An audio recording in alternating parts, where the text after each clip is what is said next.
Olá pessoal, seja bem-vindo ao canal Universo dos Números, sou o professor Augusto e não se esqueça de se inscrever no canal, deixa seu like, compartilhe com os amigos e ative o sininho de notificações para você ficar sabendo por dentro dos assuntos, beleza? Bom, vamos lá para a nossa aula de hoje.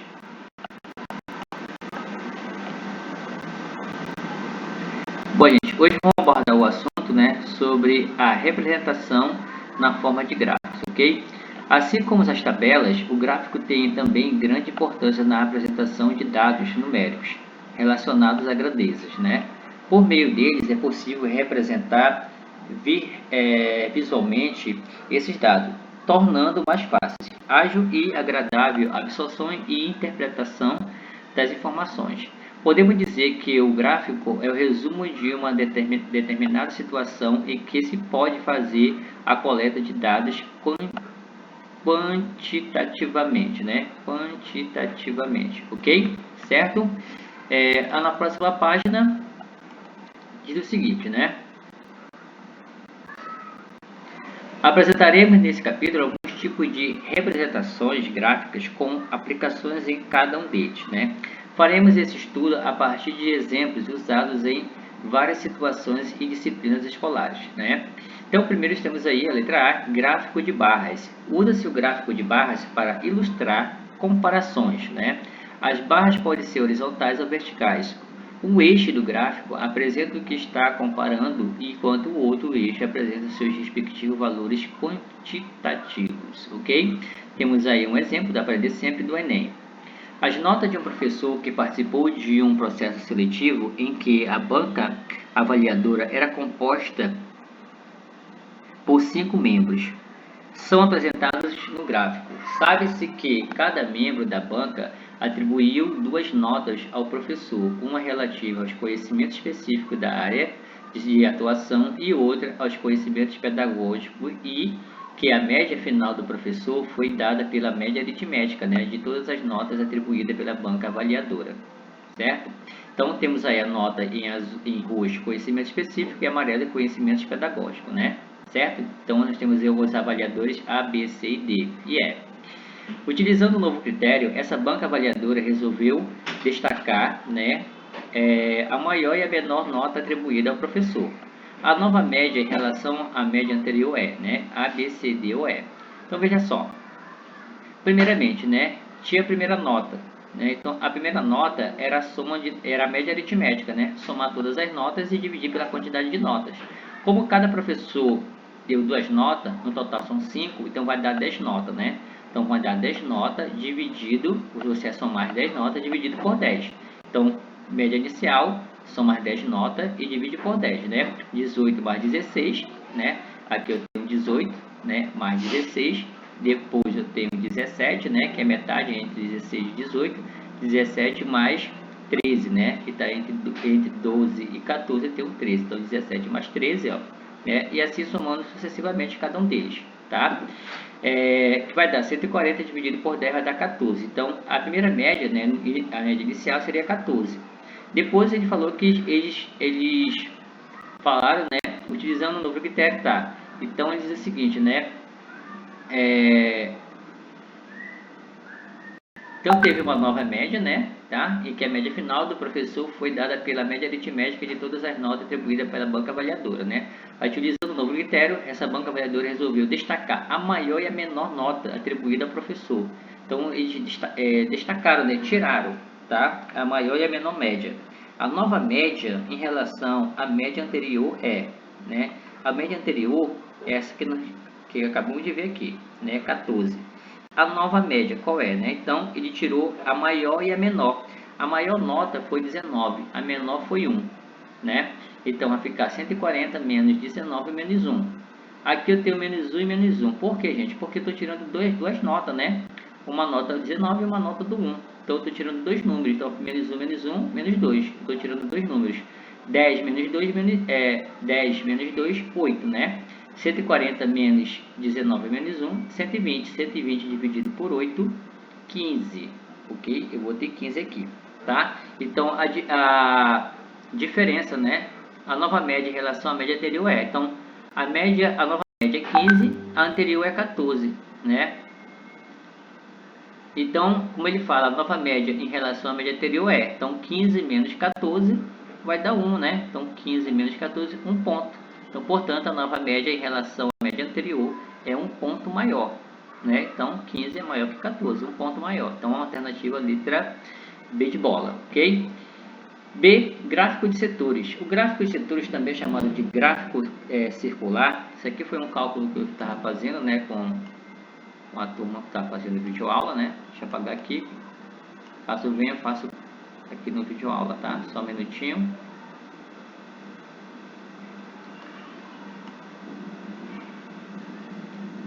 Ok. Então vamos lá. O gráfico de setores também é chamado gráfico circular, o gráfico de pizza, é um diagrama circular em que os valores de cada dado coletado são colocados em cada um de seus setores circulares e que são proporcionais à medida dos seus respectivos ângulos centrais, né? Devemos observar que a soma dos ângulos de todos os setores envolvidos deve ser igual a 360 graus, né? Então temos aqui um ângulo vermelho, amarelo e azul. Somando todos os ângulos tem que dar 360 graus, porque é em formato de circunferência, né? E uma circunferência tem 360 graus. Na figura, a soma dos ângulos centrais dos três setores circular é de 360 graus, ok? Então temos aí um exemplo da Pradecentro, né? Da Universidade Estadual de Minas Gerais, de Mato Grosso do Sul, né? MS, acho que é isso, né? O EMS. Ok. Pesquisadas as idades das pessoas pertencentes a uma certa comunidade, foram obtidos os seguintes resultados, né? Então, a idade das pessoas, tá? Número de pessoas com essas idades. Então, 6 pessoas tinham 10 anos, 20 pessoas tinham 18, 26, 25 anos, 24 pessoas 30 anos, 14 pessoas 35 anos, 8 pessoas 40 anos, 10 pessoas 60 anos. No total, eu tenho 100 pessoas, né? Então, aqui eu tenho um gráfico de setores referente a cada idade, né? Então, roxo a 60 anos, 40 marrom, 35 laranja, né? Acho que é um laranja, 30 esse azul mais escuro, vermelho 25 anos, 18 azul, né? Claro, e o 10 anos referente ao verde, né? Então, o gráfico de setores representa a distribuição da tabela. Com relação à figura, pode-se afirmar que o ângulo central do setor em graus, que corresponde ao número de pessoas com 25 anos de idade né? Então, veja só, 25 anos de idade. Então, 25 anos de idade são justamente 26 pessoas, tá? Então, veja só, como foram pesquisados 100 pessoas, temos que esse valor corresponde a 360 graus, né? 100 pessoas, 360, certo? No gráfico de setores. Como nessa pesquisa 26 pessoas tinham 25 anos de idade, temos pela proporção que, né, número de pessoas, 100 pessoas está para um ângulo 360 graus, que é completo, né? Então, 26 pessoas é quantos graus? Então, 100 pessoas, 360 graus, né? Que é um círculo completo. 26 pessoas vai ser quanto graus a gente chamou de x, né? Então, aqui dá para fazer por regra de 3 simples, né? Meio pelos extremos, 100 vezes x, 100x, né? 360 vezes 26. Tudo que está multiplicando passa para o outro lado dividindo. Então, fica 360 vezes 26 dividido por 100, que vai dar 93,6, tá? Então, seria aí a alternativa letra D, certo? Então, existe aqui uma outra forma de você fazer, gente, que por porcentagem também, né? Tá? Aqui ele aplicou regra de 3 simples, mas pode fazer por porcentagem, né? Então, mas como eu vou fazer por porcentagem? Veja que eu tenho 26, né, pessoas com 25 anos e 26 das pessoas, eu vou fazer a razão pelo total, que é 100. Então, fica 26 sobre 100, tá? Então, o cálculo fica da seguinte forma, né? Fica 26 sobre 100, tá? 26 sobre 100 vezes 360, tá? Que você vai achar também a mesma resposta, 93,6 graus, né? Então, veja só, esse eu cancelo com esse, tá? Vai sobrar 26 vezes 36, tá? 26 vezes 36 vai dar 936 sobre 10, né? Então fica bem mais fácil, né? Então eu vou repetir 93,6, tá? Como eu tenho um zero no denominador, eu vou contar uma casa da direita para a esquerda, uma vírgula, né? Então vai ficar ficar 93,6 graus, ok? Então é bem simples também. Você pode fazer dessa forma, né? Tirar a razão do número de pessoas pelo total de pessoas, né? E multiplicar por 360 graus, ok? Certo? Beleza?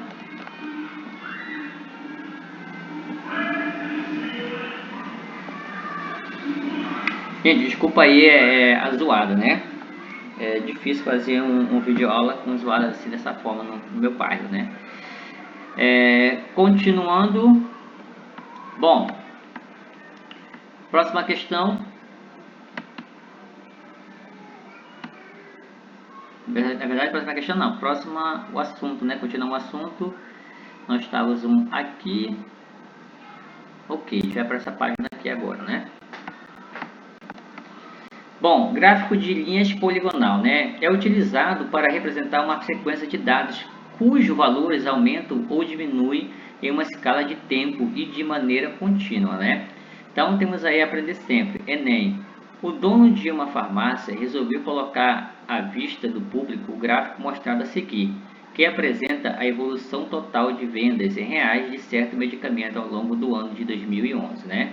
Então temos aí de janeiro a dezembro, né? O gráfico tem algumas subidas e descidas, né? Algumas subidas e quedas, né?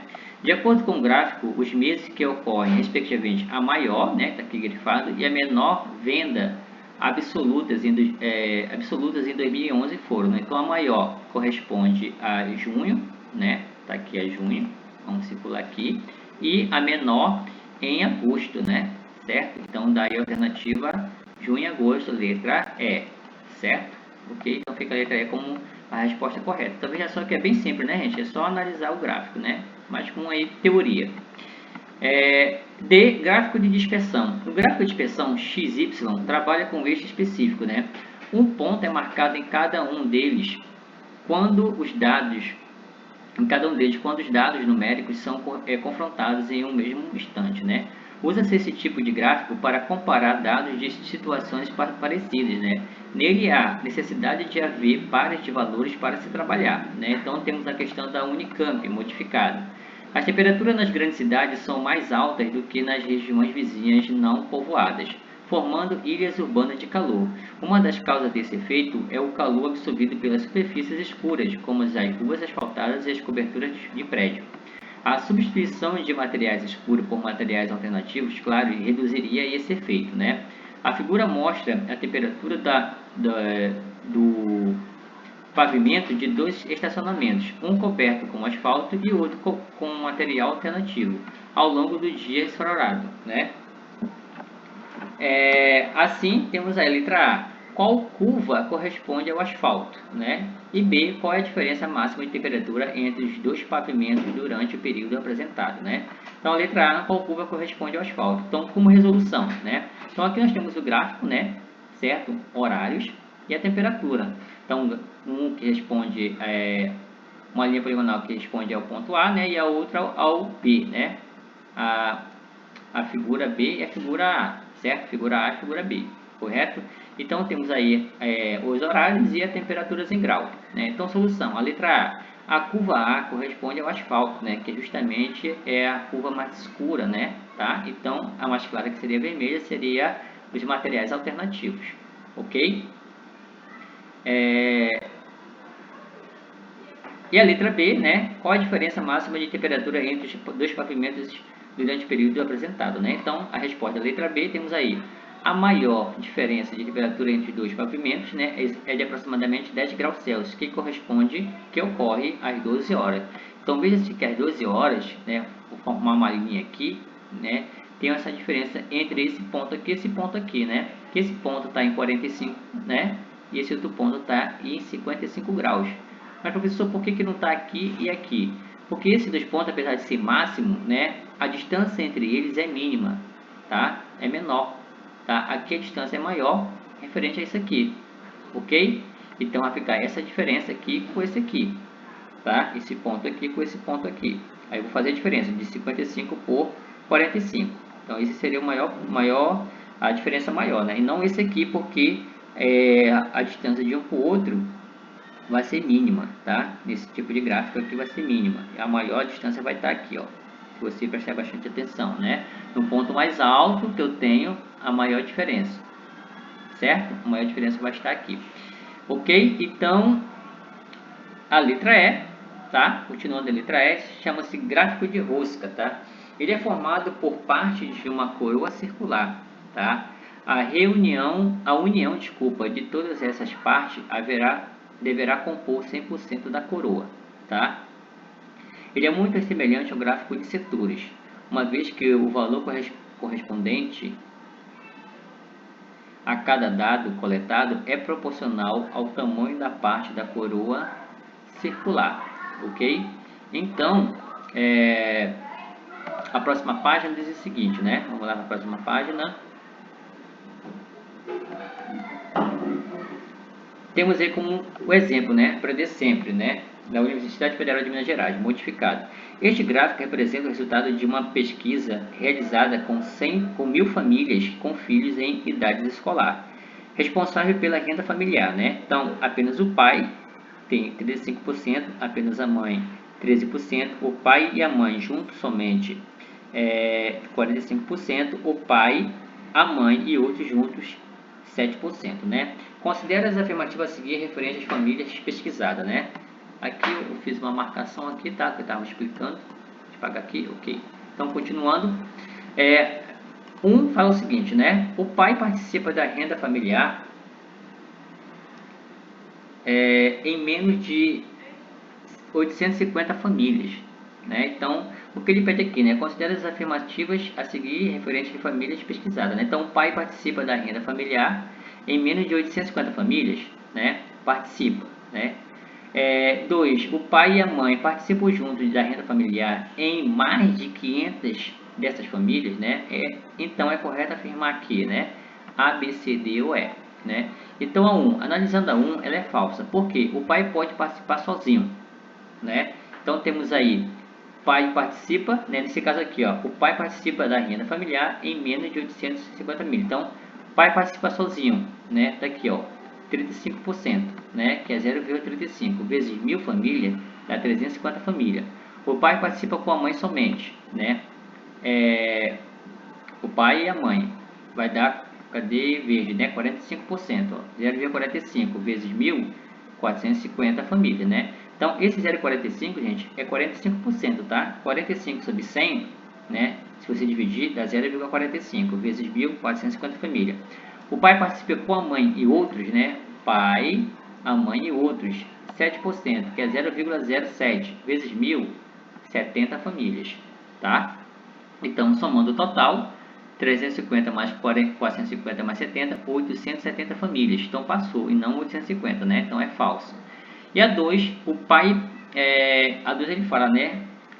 O pai e mãe participam junto da renda familiar em mais de 500 dessas famílias. Então, o pai participa com a mãe somente. O pai e a mãe somente, ó, né? 45%. Ok. Vezes 1.000, 450 famílias. O pai participa com a mãe e outros, né? Então, pai, a mãe e outros. O pai, a mãe e outros juntos, né? Então, 7%, 0,07 vezes 1.000, 70 famílias, né? Então, ele fala aqui na 2, o pai e a mãe participam juntos, né? Então, aqui o pai e mãe. Então, vou ter esses dois juntos só, ok? Então, somando aqui os dois, 450 mais 70 vai dar 520 famílias, né? Veja que passou de 500, mas não tem problema porque ele fala aqui a mais, né? Como ele fala mais de 500 famílias, 500 dessas famílias, então está correto a alternativa 2, né? Então é verdadeira. Então não chega aí a resposta correta, apenas a alternativa C, né? Apenas a afirmação 2 é a verdadeira, ok? Beleza? Bom, e aqui nós temos o infográfico, tá, gente? O infográfico diz o seguinte, é apenas um conceito, tá? A palavra infográfico vem da junção de outras duas, né? Info, que se refere à informação, e gráfico, que se faz referência a figuras, desenho ou imagem. Podemos então concluir que o infográfico é uma imagem que, associada a um pequeno texto informativo, explica determinado tema com bastante eficiência, o que não acontecer, o que não aconteceria, por exemplo, se a imagem ou texto fossem empregados isoladamente, né? Observe o infográfico a seguir. Então aqui nós temos quanto se gasta de água por dia, né? 50 litros por dia é a quantidade ideal de água potável para o bem-estar e higiene de uma pessoa. Mas consumimos mais, né? Consumo humano da água no mundo, média e consumida diariamente, né? Então, no Canadá, média ideal, né? Para OMS, 50 litros, né? OMS é a Organização Mundial de Saúde, né? Então, tem aí os canadenses, 600 litros, né? Até 600 litros, norte-americano até 350 litros, né? 350 litros, na verdade, né? Japonês, 350 litros, europeu, 200 litros, brasileiro, 180 litros e africano da região subsaariana, né? Até 600 litros, ok? Note o quanto é rico esse infográfico para serem produzidas diversas questões de matemática, englobando, por exemplo, porcentagem, médias, razão e proporção, funções, etc. Né? O sucesso, então, para a resolução de problemas que possam vir sob a forma de infográfico e a interpretação concomitante do texto e imagem que ali se encontram. Né? Então, ele fala aqui, né?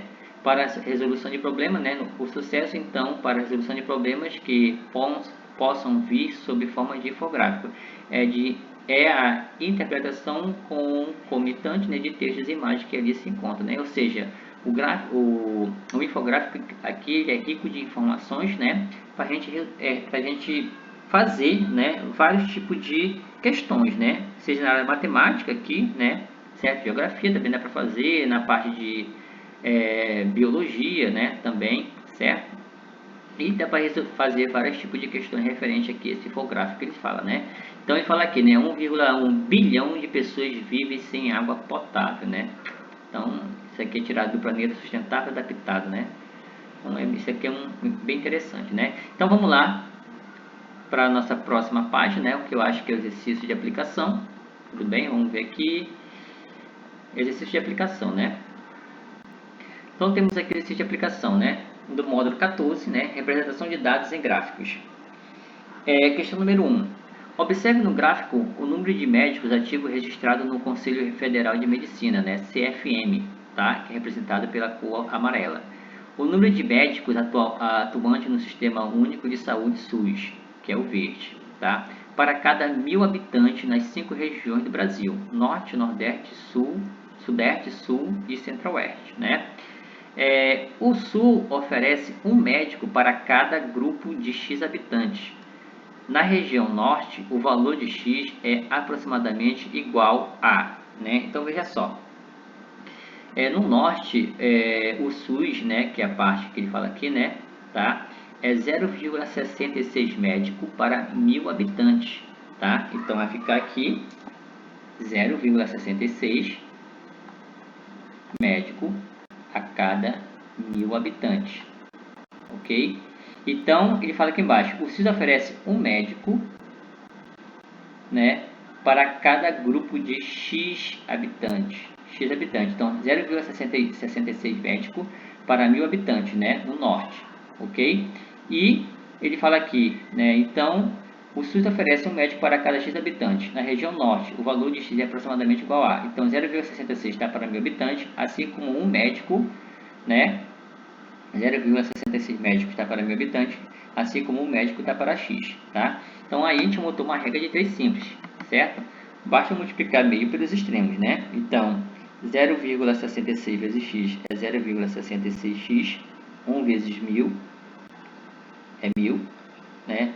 Tudo que está multiplicando passa para o outro lado dividindo, então fica 1.000 dividido por 0,66, né? Dá para a gente transformar em fração, só que depois a gente vai ter que dividir de novo, né? Tá? Bom, vamos usar aqui a calculadora para o vídeo não ficar muito extenso, né? Então, x vai ser igual. Se fosse transformar em fração, gente, ia ficar da seguinte forma, né? Ia ficar 1.000 sobre 0,66, né? Então, ia ficar 1.000 igual, né? Sobre 66 sobre 100, né? Regra, repetir a primeira e multiplicar pelo inverso da segunda, né? Multiplicar pelo inverso da segunda. Então ficava aí 1000 vezes 100 vai dar 100 mil, né? Ia ficar aí 100 mil, 1, 2, 3, dividido por 66, né? Ia ficar dessa forma. Deixa eu ver aqui.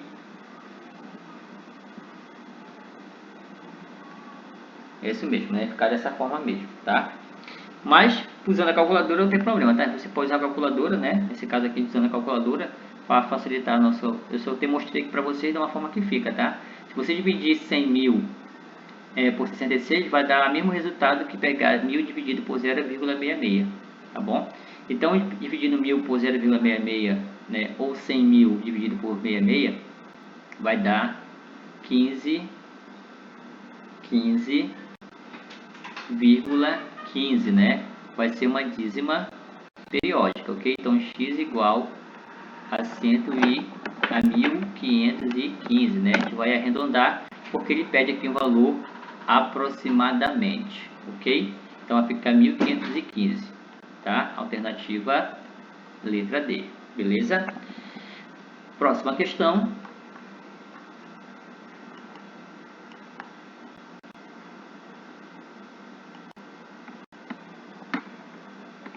2, né? Da Unicamp. A pizza é sem dúvida o alimento preferido de muitos paulistas, né? Estima-se que o consumo diário no Brasil seja de 1,5 milhão de pizza, sendo o estado de São Paulo responsável por 53% desse consumo, né? Certo? O gráfico abaixo exibe a preferência do consumidor paulista em relação ao tipo de pizza, né? Então temos aí mussarela, né, que é 35%, calabresa 25%, margarita 22% e outras 18%. Letra A, se não for considerado o consumo do estado de São Paulo, né, quantas pizzas são consumidas diariamente no Brasil, tá?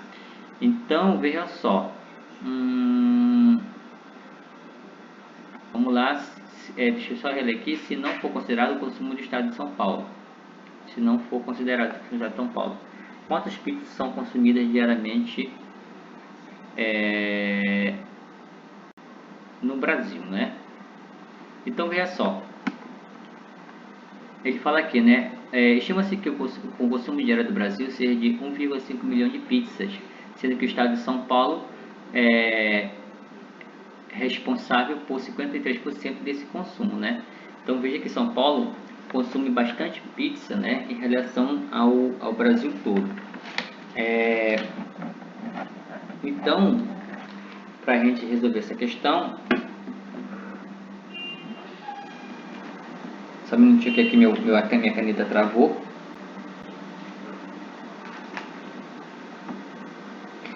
Então, veja só.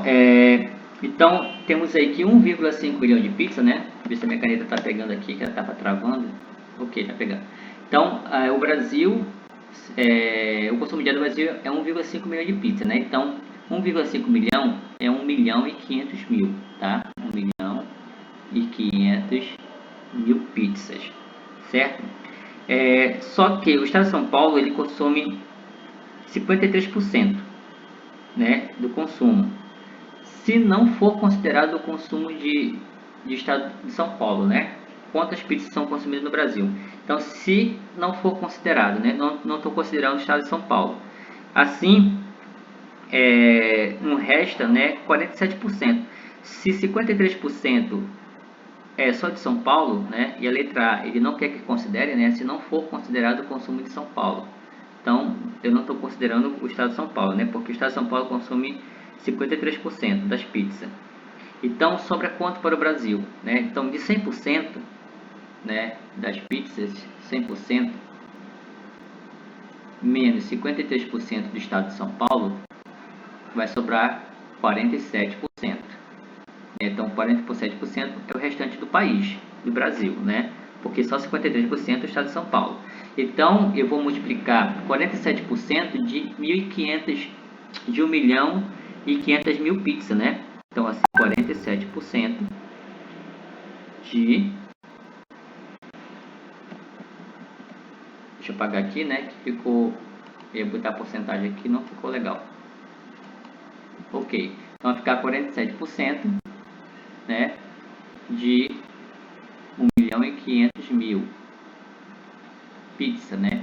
Então, é 47 sobre 100. O D tem a função de multiplicação, tá, gente? Então, 47 sobre 100 vezes 1.500.000 pizza, né? Então, eu corto esse 0 com 0, simplifica, né? Esse 0 com esse 0. 47 dividido por 1 é 47. 47 vezes 15.000, né? Então, 47 vezes 15.000.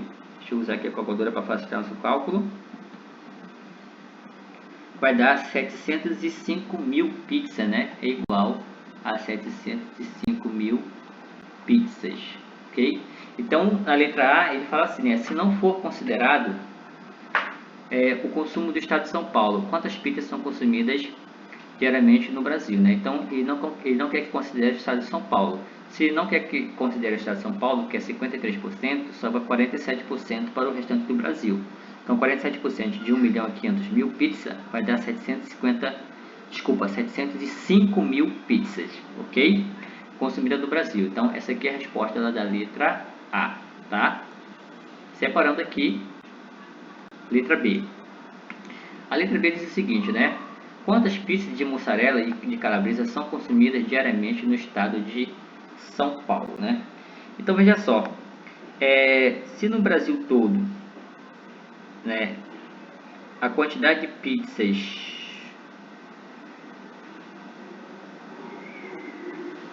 é de 705.000 pizzas, né? Quanto consome São Paulo? Então, como a gente já descobriu a quantidade que o Brasil consome, né, a gente só subtrai de 1.500.000, a gente vai descobrir a quantidade de São Paulo, né, que representa 53%, certo? Então, você pode fazer duas formas, diminuir 1.500.000 de 705.000 ou calcular 53% de 1.500.000, né?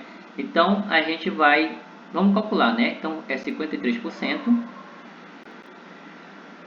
de 1.500.000 pizzas, tá? Então, vai ficar 53 sobre 100 vezes 1.500.000 pizzas, tá? Simplifica 0 com 0, simplifica esse 0 com esse 0.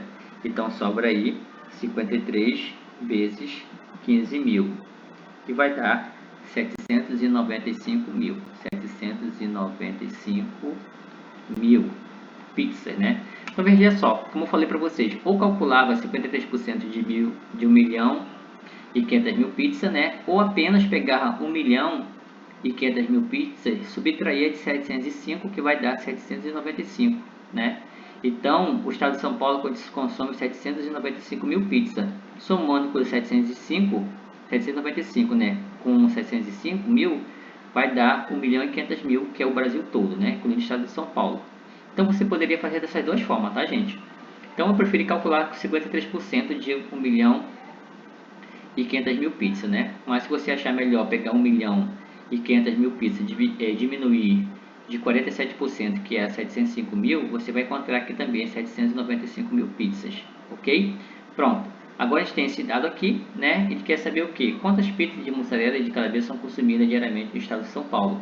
Agora a gente vai calcular a quantidade de porcentagem de calabresa e mussarela, né? Então, mussarela ele fala que é aqui 35%, né? Então, vai ser 35% de 795.000, tá? Então, vai ficar 35% de 795.000. Então, vai ficar 35 sobre 100 vezes, tá? Vezes 795.000. Simplifica, né?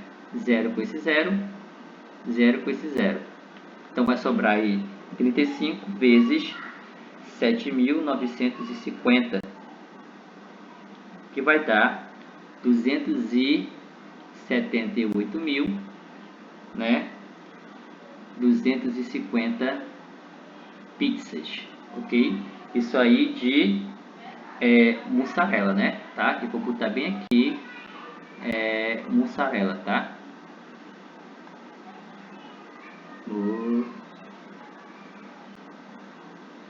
Ok, tá? Deixa em destaque aí. Depois ele quer de calabresa, né? Que é 25%. Então, 25 sobre 100 vezes 1.500.000. Opa, 1.500.000 não, 795.000, né? 795.000. Que é igual, simplifica esse zero com esse e esse zero com esse, né? Então sobra aí 25 vezes 797.950, que vai dar 198.750, né? Então a pergunta da B diz, né? Quantas pizzas de mussarela de calabresa são consumidas diariamente no estado de São Paulo? Então a gente vai somar as duas, né? Então vai ficar aí 278.250 e 198.750, né?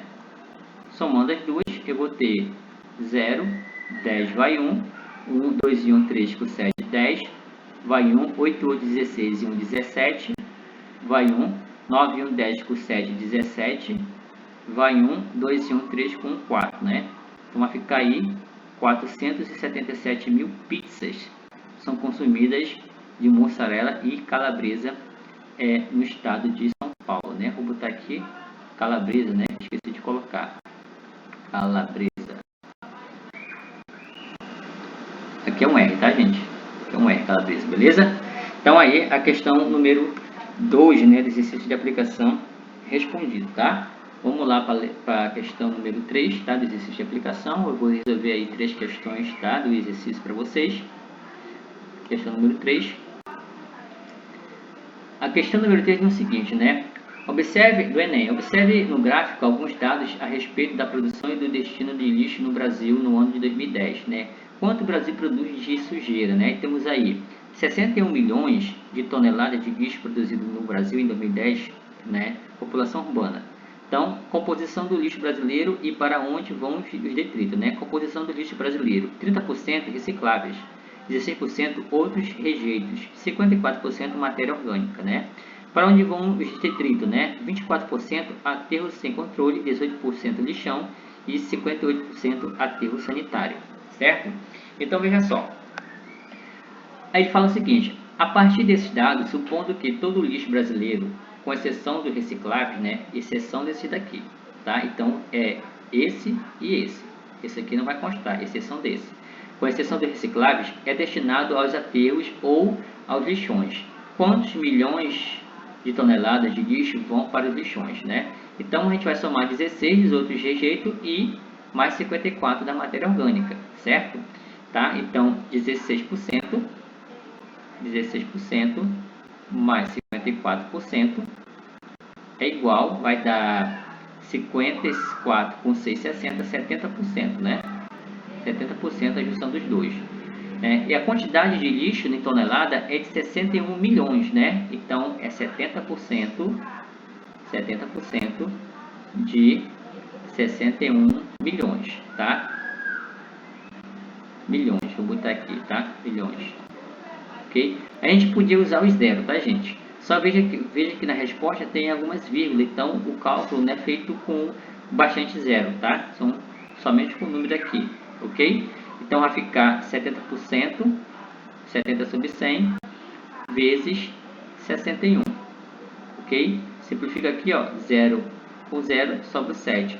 Então vai ficar 7 vezes 61, que vai dar 427, né? E repete o 10. Então, repete 427, né? Como tem um 10 aqui, um 0 no denominador, conta da direita para a esquerda, né? Uma casa, uma vírgula. Então, é 42,7 milhões de toneladas, tá? Então, somando aí os outros rejeitos e a matéria orgânica, né? O reciclável não entra, né? Como está dizendo o texto, né? O reciclável não entra, com exceção dos recicláveis. Então, com exceção dos recicláveis, o lixo, né? É destinado aos aterros ou lixões. Quantos milhões de toneladas de lixo vão para os lixões, né? Então, a gente somou aí os outros rejeitos e matéria orgânica, deu 70%. 70% de 61 milhões vai dar 42,7 bilhões de toneladas, né? Juntando os outros rejeitos e a matéria orgânica.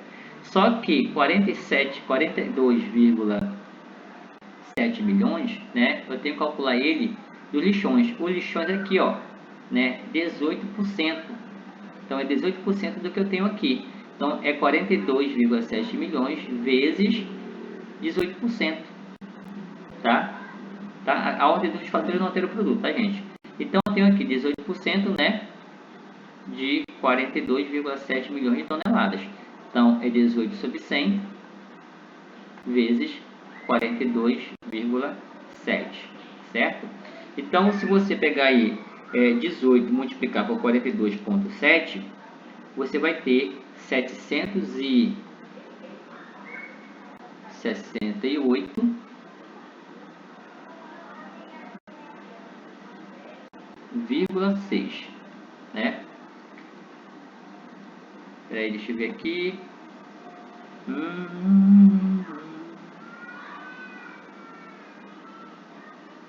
Isso, né? Continuando, dividido por 100, né? Ok? Como eu tenho 2 zeros no denominador, eu vou andar duas casas da direita para a esquerda, né? Então, anda na frente do 8, anda para frente do 6. Então, vai ficar na frente do outro 6 a vírgula, né? Então, vai ficar 7,68, ok? 768,6 dividido por 100 é 7,8. Andou duas casas da direita para a esquerda, beleza? Só que você olhando na resposta, a gente não tem nenhuma resposta que corresponde a ela, né? Então, a gente vai arredondar, tá? A gente vai arredondar. 7,68 está bem próximo de 7,7, tá? Então, vai ficar aí 7,68, ele vai ser aproximadamente, né? Aproximadamente 7,7, né? Então, 7,68 está bem próximo de 7,7, tá? Faltam 2 centésimos para chegar em 7,7. Então, alternativa letra B de bola, beleza? Então, ficou dessa forma a resolução, tá, gente? Preste atenção para não copiar errado, tá?